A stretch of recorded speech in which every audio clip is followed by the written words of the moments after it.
जय श्री कृष्ण। राधे राधे दर्शकों कल तक हमने 18 अध्याय श्रवण कर लिए हैं। आज हम 19वां अध्याय आपको श्रवण करवाएंगे।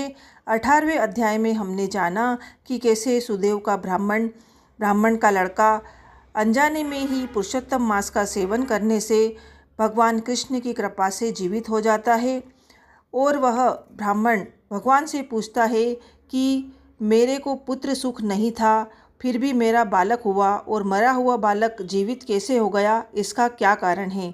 अब जानते हैं कि भगवान कृष्ण उससे क्या कहते हैं। तो चलते हैं 19वें अध्याय की ओर। बोलो श्री कृष्णचंद्र भगवान की जय। नारायण जी ने कहा, हे नारद, भक्त वत्सल भगवान अपनी वाणी से सुदेव ब्राह्मण को प्रसन्न करते हुए बोले, हे द्विजराज, जिससे मैं प्रसन्न हुआ, क्या यह तुम नहीं जानते? मेरा प्रिय पुरुषोत्तम मास आने पर तुम दोनों स्त्री पुरुषों के उपवास कर यहाँ बैठने से पुरुषोत्तम मास की सेवा हुई। एक और वेद में कहे साधनों और दूसरी ओर पुरुषोत्तम मास के सेवन को जब ब्रह्मा जी तोलने लगे तो वेदोक्त साधन बहुत हल्के निकले और पुरुषोत्तम मास सेवन भारी हुआ। इसलिए संसार में पुरुषोत्तम अधिक पूज्य और मान्य है। जो मनुष्य का जन्म लेकर श्री पुरुषोत्तम मास में जप तप स्नान दान आदि नहीं करते, वे जन्म जन्मांतर में दरिद्री होते हैं। अतः सब तरह से यत्न करें, मेरे प्रिय पुरुषोत्तम मास का सेवन अवश्य करना चाहिए। जो पुरुषोत्तम की सेवा करेगा वो धन्य हो, हमें ही प्राप्त होगा। श्री नारायण इस तरह बोले, हे मुने, जगदीश्वर हरि भगवान तत्काल गरुड़ पर चढ़ अत्यंत पवित्र वैकुंठ लोक चले गए।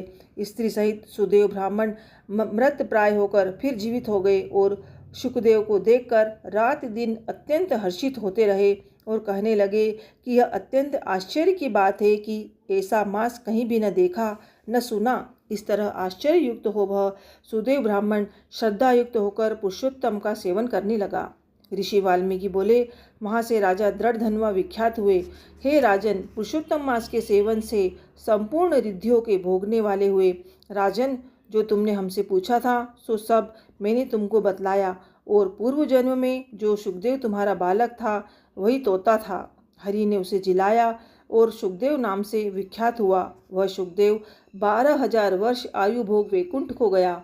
वही सुखदेव वन के सरोवर में बड़ के वृक्ष पर बैठकर संसार सागर में डूबे हुए विषय रूपी सर्प से तुमको पूर्व जन्म के पिता को देखकर कृपा से युक्त हो चिंतन करने लगा कि यदि मैं इस राजा को बोध नहीं कराऊंगा तो मेरा दंभ हो जाएगा। इस तरह मेरा इन श्रुति के वचन जानना वृथा होगा। हमको अपने पूर्व जन्म के पिता का उपकार करना चाहिए।